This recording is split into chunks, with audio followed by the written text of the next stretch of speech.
Welcome to Prima's Pod, the podcast where two Latina cousins unpack culture, conditioning, and the stories we inherited, and decide what we're keeping. We're your hosts, Carla. And Rosa. We talk real life, corporate America, relationships, motherhood, identity, and what it looks like to stop outsourcing our power and start owning our choices. I'm Carla, a somatic guide exploring how identity and nervous system patterns shape the way we show up. And I'm Rosa, a corporate leader and life coach, passionate about conscious leadership and personal responsibility. This is a space for reflection, truth telling, and remembering that we're more powerful than we were taught to believe. Hey, you guys. So, Rosa and I were thinking we could start off right now just like confessing something to you guys. And that is that this is actually the second time we're recording this episode. We had prepared another one, and then something about it just didn't feel right. A couple of things about it didn't feel right. One of them was like the theme, like the direction it was going. We were kind of going to talk about sort of guilt. And it seemed too obvious, and we wanted to go a little deeper or take a different tack on this one. So that was part of it. And then the other part of it is just there's a really fine line between sharing our stories and being vulnerable about, our experiences and then like oversharing. And sometimes it's like, oh, okay, maybe we went a little too far on a piece of, a story that maybe involves other people. So this is take two. and Take two. take two. And I want to say that today's episode, instead of focusing on guilt, about that, if we want to talk more about like what shaped us, what shaped our identity, the experiences when we were young, right? So the first 10, 15 years of life when we're still living at home, like what were those experiences that most impacted who we are today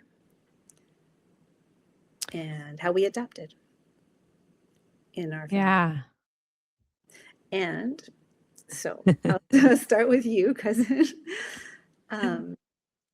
Talk to me about a moment that that forged your identity in a powerful way. No, maybe that was more than a moment, an experience. Right. An experience. Um, so I think one of the things that I experience is again, I talk about, how strict, how structured everything is around me, the power dynamic. Just kind of being very cautious of mom and not breaking the rules and not doing any of that.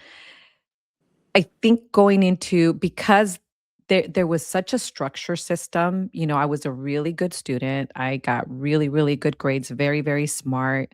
Um, for a little while, my dad used to show off how I used to be able to write with both hands. What do they call it? Ambidextrous? Ambidextrous, yeah. Ambidextrous. So, um, and so I did very, very well in school and again, very, very structured system. Once I started going into my early teens, I started kind of in my early teens, keep in mind I'm in a household with five guys. Hmm. Five guys that came home from school, threw their skateboard, threw their backpacks, got their skateboards and went out skating and just kind of hung out, where for me, the expectations were a lot more structured. Like I wasn't allowed to go to girlfriend's house. Like my best friend lived next door and I could not step foot inside of her house because I'd get my butt whooped. So it's anything that I did, it's like I had to be in front of her house or I had to be in front of my house. Where did that come from? Was there like a fear of we don't go into the houses of people we don't know, like stranger danger? But that was later. That was in our generation. Yeah, it's so funny.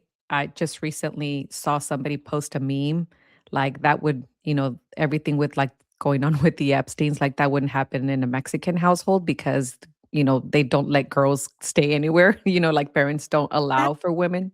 true. Yeah.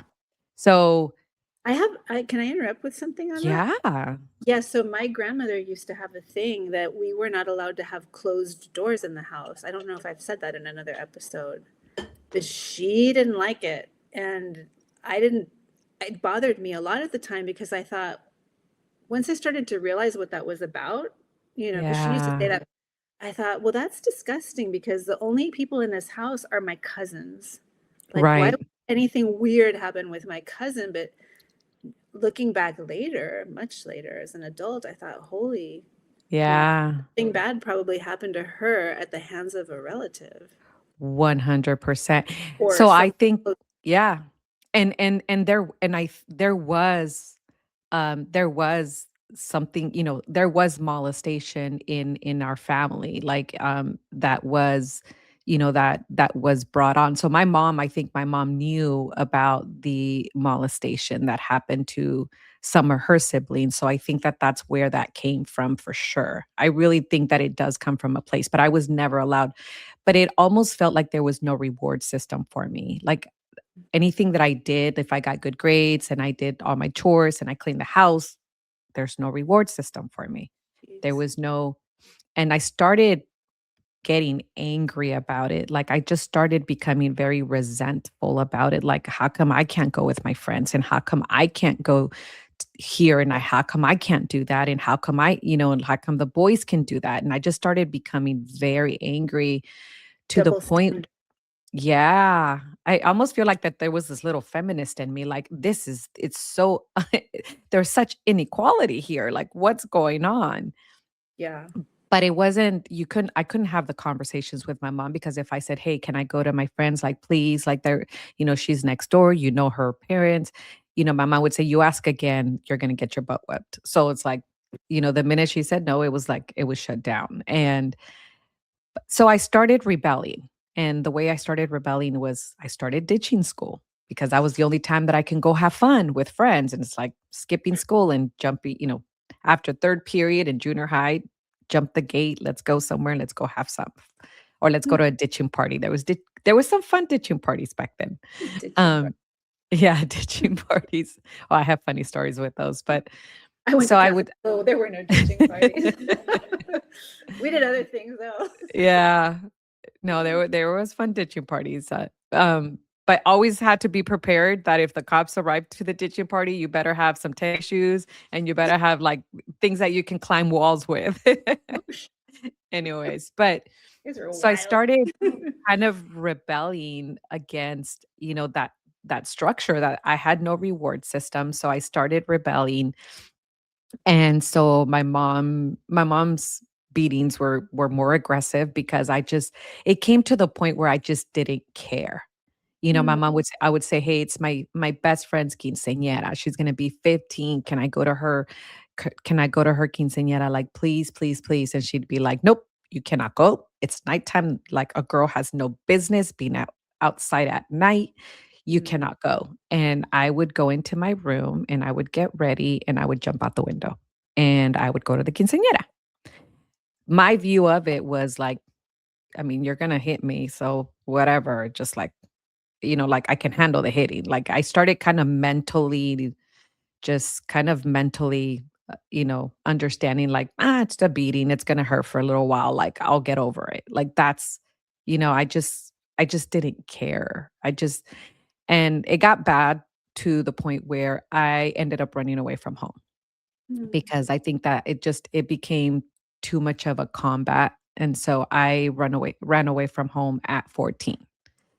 Was Wow. gone for several months, when I ran away. And one of the things that running away that I realized that was gonna be like the first night that I'm sleeping away from my house, and that they're not gonna know where I was at. And I went to one of my best friend's house, like, I was you gonna know ask, where did you go?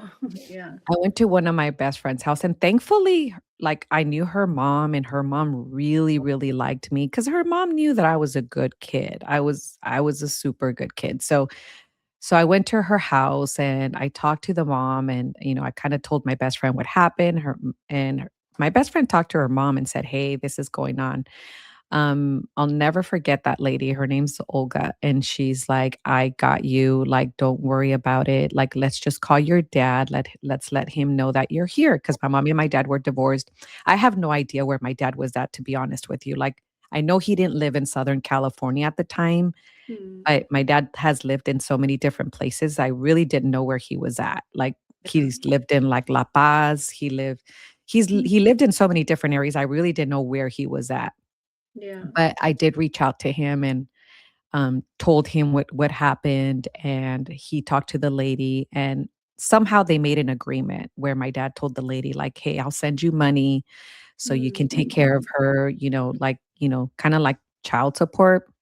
Yeah. Mind you, he didn't give my mom any, but he was paying this lady to kind of take me in. But the lady, But you regardless, knew. I don't You I knew, right? yeah, yeah, he knew, and How did that make you feel knowing that your dad was taking care of, your basic needs with financial support? well, it felt good financially that he was doing it.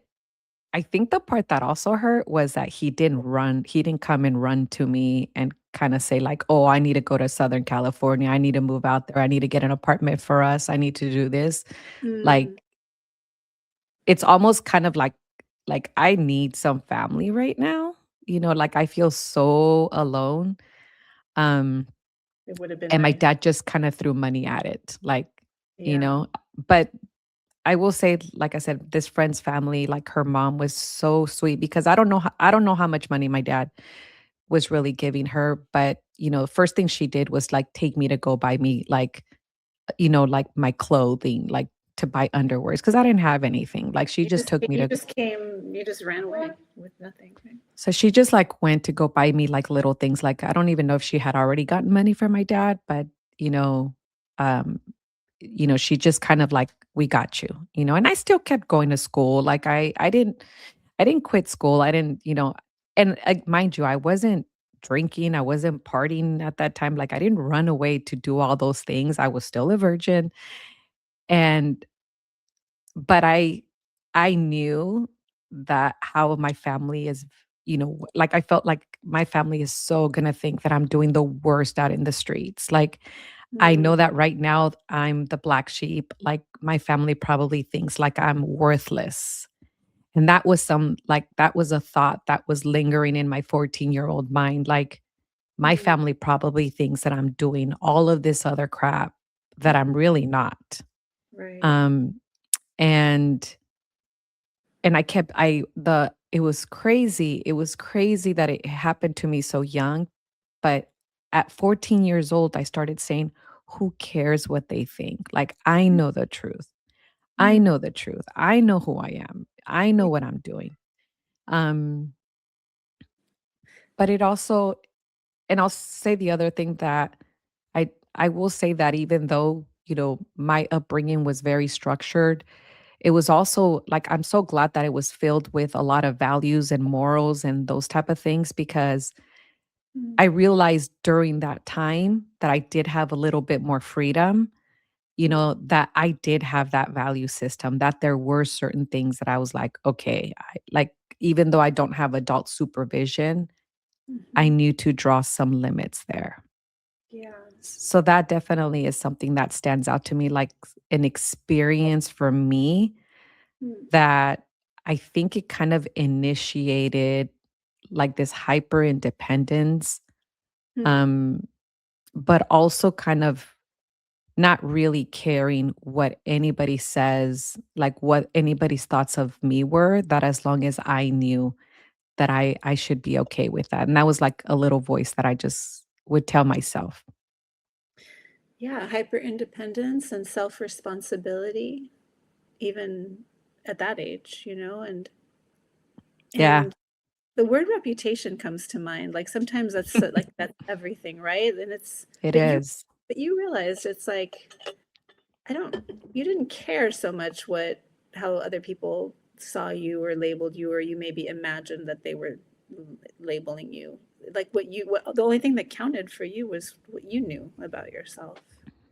Yeah, but it's something that I really had to tell myself because the thought of them thinking, like, even like, I mean, I hate to say the word slut because I don't like the word, Mm, but like just for them to thinking that I'm being out there, I'm promiscuous, that I'm doing things that I'm not supposed to be doing. Like, and again, as an adult, no judgment, like, everybody's free to do. But for me, just the thought of the things that they were probably thinking about me or what they were probably saying about me, that mhm. thought was too painful to bear, to think that my family is probably thinking like the worst of me right now. So I said reputation before, but there's something else too that I think we can't get away from it. We can't get away from it as women. We can't get away from it as Latinas, and it's stereotypes. Oh yeah. Like, what is someone going to think if someone talks about a 14-year-old girl running away? What's the stereotype of that girl? Right. Or you and I were both young moms, for example, and I remember that the fear, it's not even fear, I don't even know what the word is, of being stereotyped, of being like, oh yeah, Labeled. labeled, yeah, like, oh yeah, of course she got knocked up, of course she's an unwed mother, we used to say back in the day. Back in the day, Yep. no, nowadays, who cares? Everybody's Yeah. unwed, it doesn't matter. Yeah. But back then it was important, and I remember that rejection of being labeled like that, like, oh no, oh no, Yeah. no one is going to label me, that actually was a motivating factor. It was like something that ignited something in me to like do everything in my power to not live up to that label, Yeah. that stereotype. And so like it actually drove me to work harder, I think. And Yeah. I don't know if that resonates for you, for I I in your I story. think for me though, I think the other thing that was somewhat preparing me for to kind of deal with the labels was, again, I'm in a household with 5 guys. I'm really not allowed to have friends, like, where I can go hang out with friends or I can go to friends' houses, so it's like my friends were only in school and that was it, the couple of girlfriends that I had. Yeah. But all the boys that would hang out at my house and would come over to my house, like all my brother's friends, all my cousins' friends, like all the boys that were around me, those Mm. became my friends too. Like those were also people that, so when I went to junior high, I was more connected with the boys. Like at Mhm. first I started hanging around more with the boys because they were all always at my house hanging out. So I kind of felt like, so obviously a lot of little girls that liked the little boys that were around me, they were like, "Oh, what a slut. Like she's over there with Oh, the." Yes, oh, I thought no. I thought you were gonna say they wanted to be your friend. Introduce me. Like, No, I whoa. was like, I was an enemy to them because they're like, Really? "Oh, she like," because I'm around a boy that they might like, and so therefore, like, there's a label to me because I'm surrounded with boys, like I'm hanging around with like, oh, they must all hang around with her, not realizing that that Wow. these boys are friends of my brothers and my cousins, and I'm surrounded in a house with boys, so they were my friends too, and so like, Gosh, we that's hung around like, they were there at my house. They were the only people that I would, because I would force the boys to let me play certain things. Like, I'd be like, "I wanna play too." yeah, that's cool. Like That we have that in common. I don't know if you know that, but where I grew up, because I grew up in like a small apartment complex Mhm. Yeah. with like, it's one of those typical California apartment complexes with Mhm. courtyard and a pool in the middle, which was awesome, amazing. Yeah, I think those are awesome. But your neighbors are whoever they happen to be. I mean, we lived in that building from the time I was born until way beyond, me moving out. So like, a good 25, 30 years, my parents lived in Yeah. the place. But neighbors would come and go. But our neighbors that had kids, they were always boys. Oh, So it wow. was, so it Yeah. was me and my brother, and his friends, which were the neighbor kids, which were all boys. And Yeah. so same, I would just follow them around and do whatever stupid things boys do. Like Yeah? we had one neighbor who his great joy in life, and it was so funny, was to make what he called experiments in the blender. And so we would just put all kinds of whatever in the blender, right? Like Oh my goodness. milk, Cheetos, like whatever. Yeah. And he would come Oh my God, that's and crazy. say, And then you would try it? and then we would try it. And then Oh we gosh. would Like, try it. that would be a boy thing though. Totally Or boy thing. other boy things. I mean, like what back in the day, we were all into like outer space, Star Wars, you know, that kind of stuff, Star Trek. So we would just play like, I don't know, we would make shit up. I would just do That's whatever fun. the boys Yep. did because I didn't have any girl neighbors, or yeah, not really. I did have one, and then she Yeah. moved away, and then that was over. And then Yeah. Yeah, I had a girl neighbor, but like I said, I was not allowed to go and hang out in her house. Like I was only allowed to go out and play outside. And so she would only be like, "Okay, I think we're done." You know what I like? There's only so much we can do here in the front yard. So, okay, I think I'm gonna go in my house because she had her own bedroom and she had a really cute bedroom. Because I remember one time she's like, "Oh, I redecorated my room," and she used to have, like, really cool like, the way she would decorate her room, she would, like, plaster the wall with, like, posters and stuff, and I thought yeah, that was kinda cool, and so, um, and I remember she's like, "I'll show you real quick," and I was like, "But really fast," because I was like and I'm, like, watching out for my mom, like, hopefully she doesn't come out. I was so scared to just go in there to see her room, and I was like, "Oh, this is so pretty," but then we would run out because I didn't wanna get caught inside of her house because I would have been in trouble.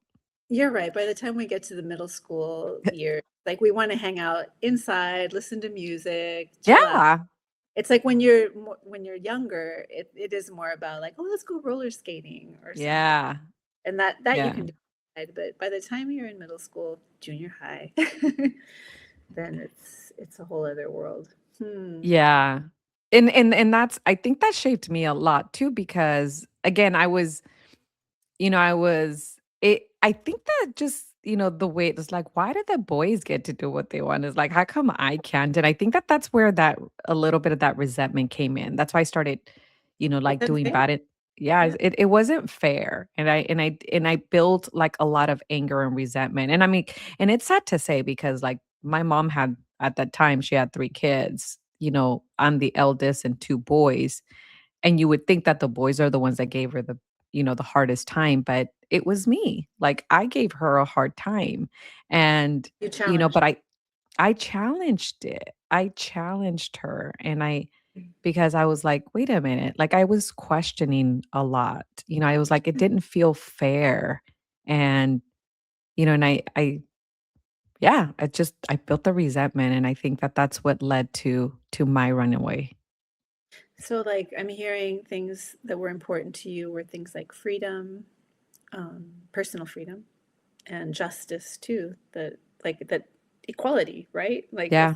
if the boys can do something, why can't I? And yeah, hmm. Yeah, it was definitely, it's like, like, and it just and then I became like kind of like I said, I started not caring about being hit. Like, okay, it's just part of the process. Like it was kind of to me, it was like, if I'm gonna get in trouble for something, have it be worth the beating I'm gonna get for it. You know what I mean? Like I started kind of negotiating with myself, like, oh, is this gonna be Really, worth oh, yeah, it's gonna be this friend's quinceañera. right. Yeah. So, like, if you think back, so how, like, your 14-year-old self, if you think back on her, your 14-year-old self, like, how would you, like, give me, I don't know, 3 adjectives to describe what she was like? I would say,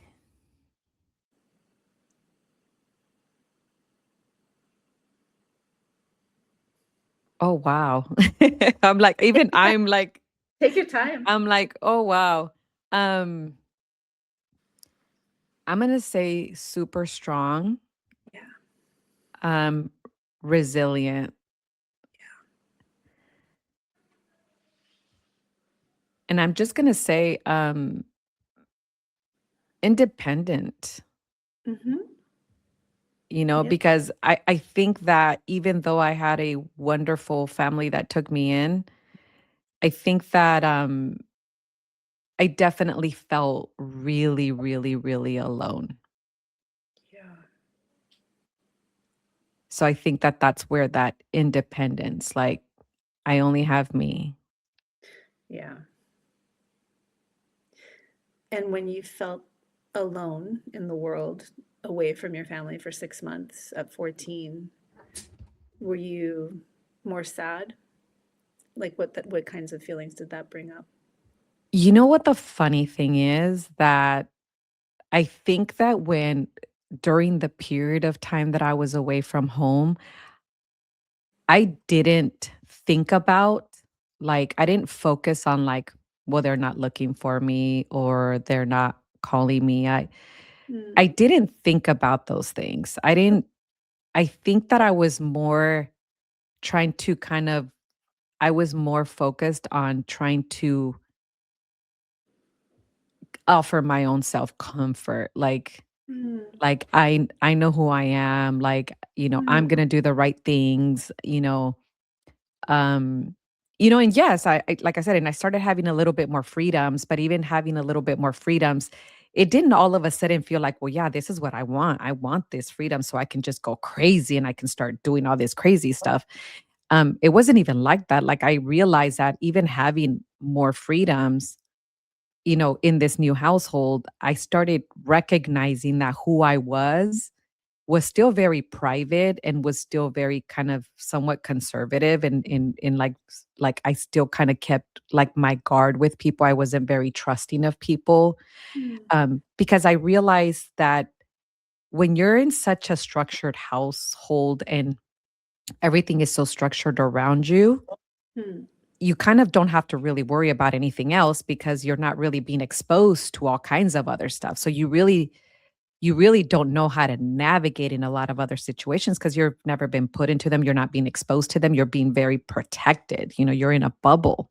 So Mhm. I think being as a runaway, Mm. being exposed to a lot of different things, I think I started really connecting with my intuition where Mm. certain situations just didn't feel right. Like, oh no, I don't think this is good. I think we should go home, or like I don't want to go to that, or I Mm. remember this friend of ours, like she was dating this guy and the guy was older and I don't know how old he was. Like, I mean, we're 14 years old and the guy already had a car and Yeah. so it was almost like, I don't know, the guy could have been in his 20s, 30s. I don't even know.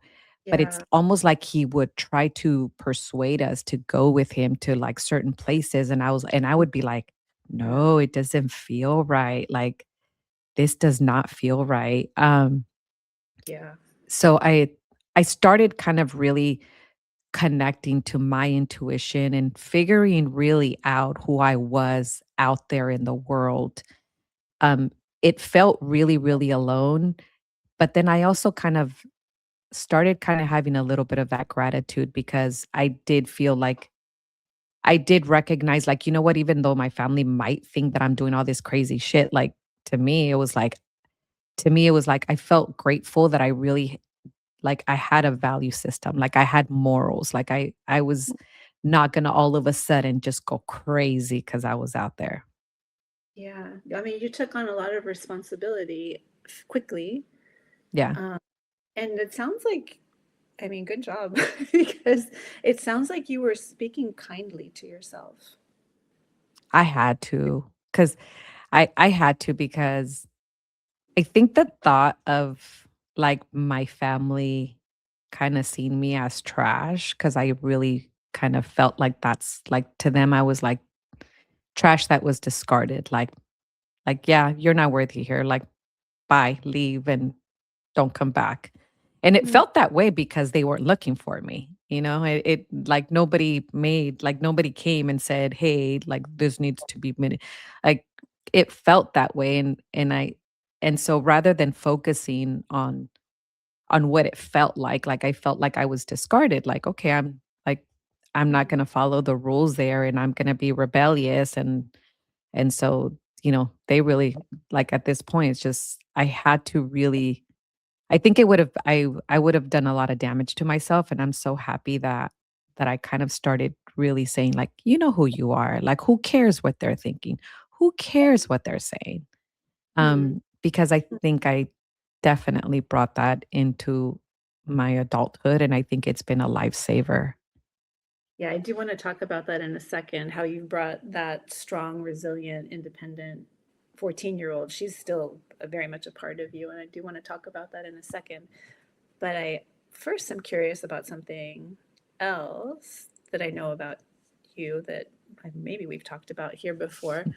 And like this is like also you were very responsible. Like you took on a lot of responsibility at home before you ran away, and that your mom relied on you a lot um, to take care of things, especially because of the language barrier too. Like you're fluent in English, she wasn't yet, and so yeah, you handled things. And I'm wondering, like, if what that was like when you were away. Were you thinking, "Oh, she's like, I don't know how she's managing without me, pobrecita."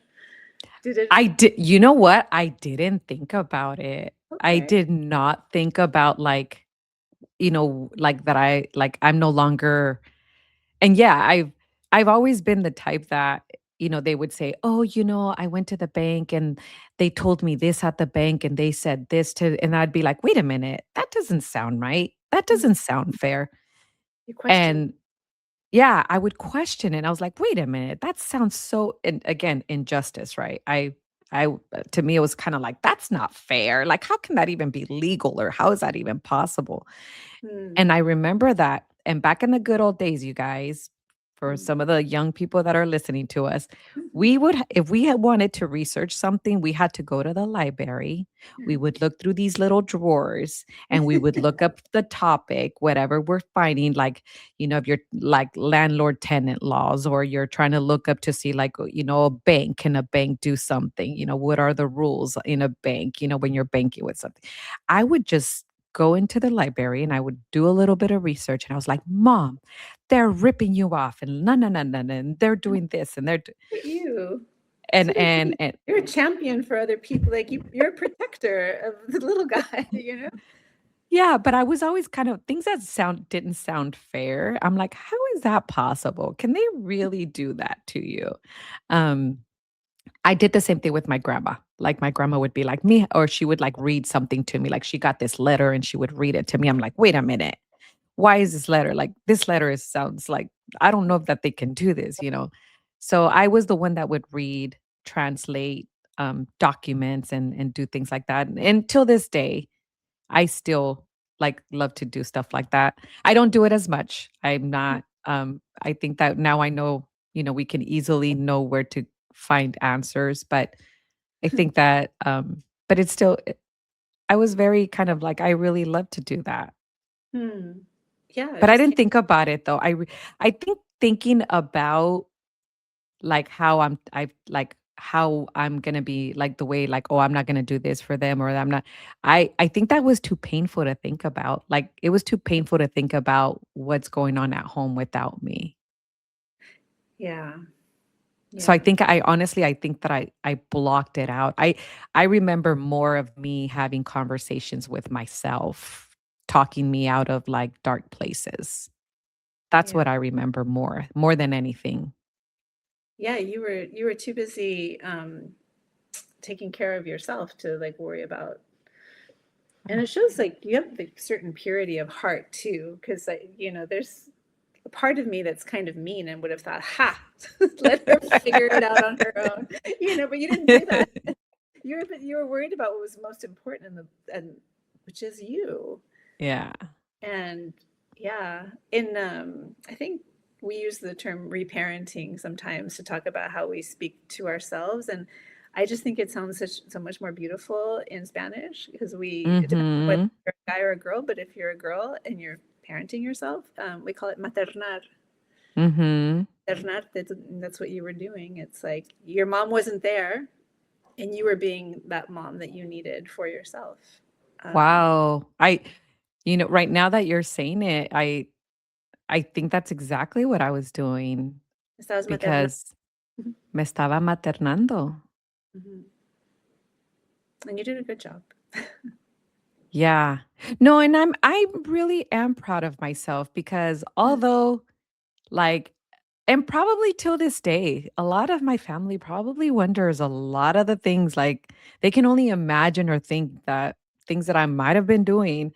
But, mm, the reality you know, was it that I wasn't bad at all. Like, I right? mean, and I'm telling you, I did have fun. Like I was experiencing things that I would have never been Mm, able to kind of be exposed to and experience, being at home, inside of such a structured household.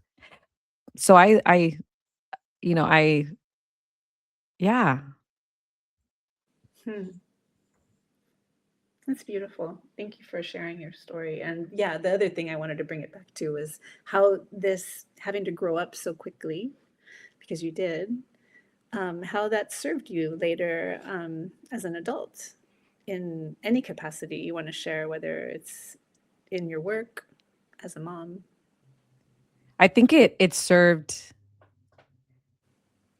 I think it was life defining in so many ways. Like I think that a lot of the things that I took away during that period of time that I was away from home, I think that that definitely defined me in so many ways because it defined me as a mom where I understood the importance of a reward system.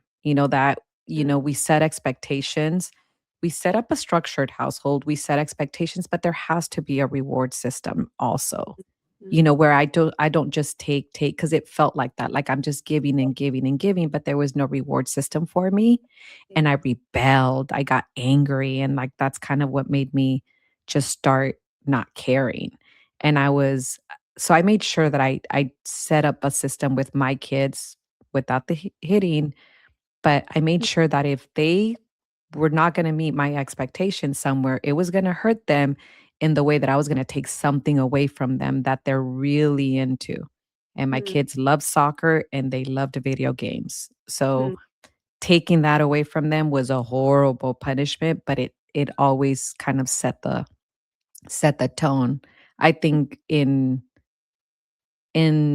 life in general, I think it served me so well because I've never lived to meet other people's expectations, and when the way that I'm perceived, the way that, you know, the way that people view me and the expectations that they set upon me, if I disappoint them, I don't feel bad because I disappointed them. I feel bad that they don't understand my evolution, that they don't understand my growth. mhm, Um, because it's if you knew this, like if you have these expectations of me because this is who I was back then, like I'm sorry that you're not keeping up to where I'm currently at now. So I think that I'm unapologetically me, yeah. um, here to meet my own expectations. In corporate America, though, for sure, I realized that I was kind of still in the beginning of my career. I was still inside of the bubble where Okay. I once I found comfort, like, don't mess with it, don't stir it. I know what I'm doing a good job of it, but I didn't have that ambition. There was no like, Mm, I didn't see myself as a leader. I didn't see myself above and be like, I didn't see myself all of those other things that other people saw me as. mhm, And I think when corporate America, like, yeah, I was very independent. I was like, if somebody was struggling, I'm like, here, I'll take care of it. I'll go help them. I was still doing that. And so uh, managers loved me yeah. because I was one of those that I'm like, if anybody needed help, I got you. I'll set them up. I'll help them out. But but I never saw myself in as like, oh, I can be a leader. I'm going to be a boss and I'm going to do this and I'm going to do that. I didn't see that part of me. So I Mm, think that sometimes the independence we find sometimes we can find comfort areas and we just like don't want to stir it because we're just like, oh, well, this is good. I got a good paycheck, good benefits, can take care of my two boys. I'm good. I'm good. And we should not be good. We should not be good. Ooh. I like that. Yeah, but what you're talking about is safety, right? It's like that need to feel safe, you know, that comfort that you're talking about. It's easy to stay there because it feels safe. And Yeah. and that's what, you know, that's what the ego wants, right? It wants to, yeah. Don't And so mess with it. so yeah, Just have why test the limits of what's possible? But yeah, but you did I eventually. did. Not at first, Eh, like you said, you didn't have what helped you do that? Was it the feedback that you were getting from your managers, your leaders I that think helped? I think when I started getting positive feedback from, out from external people, externally from others, like others started seeing my potential and just mentioning it to me and just kind of just like saying, "Wow." I was like, like it's kind of sad, because Mm, I really did feel sad later. It was like, how did I not see that? Like, how come I didn't see that value in myself? Like, how come I just found this comfort area and just, sat there? mm. I I questioned it. Like, what was it that that it was like, why did I not see the value in myself? Why did it take external factors, even the girls that I was surrounding myself with, you know? Um, it just my friends, my primas, like just, them kind of like saying like, "Oh, you're a badass. Oh, you got this. Like you're the one you if anybody can handle it, you can handle it." And it's kind of like that. I think it took that for me to start saying, "I could." Could it be because you're saying, I wonder what it is that didn't allow you to? Like, could it be that there was a part of you that thought, oh, it's not, I'm not allowed to outshine other people? You know what just came to my mind right now is that I think that my childhood and even my teen years, I think that there was so much chaos, like Mm, in so many different things that I stability. finally it was stability. It Yeah, was quietness. It was I found comfort in that. I stability. I I think it was that. That I makes mean perfect, even yeah. that makes perfect sense because that's what that's what a human being is always trying to find. Like we don't do it even consciously, but you know, we go from one extreme to the other, but really all we Mhm. want is stability. And so you went from one extreme to the other and then you found, yeah, that that resonates for me with some of the stuff I've, you know, experienced, that it's like, I Yeah. think I'll stay here. It feels safe here. Yeah. I felt, And it's funny because I even, like, sometimes when things are really kind of chaotic at work, and I will jokingly tell my boss, I'm like, "Don't worry, I thrive in chaos." yeah, yeah. My mom says that actually, like that.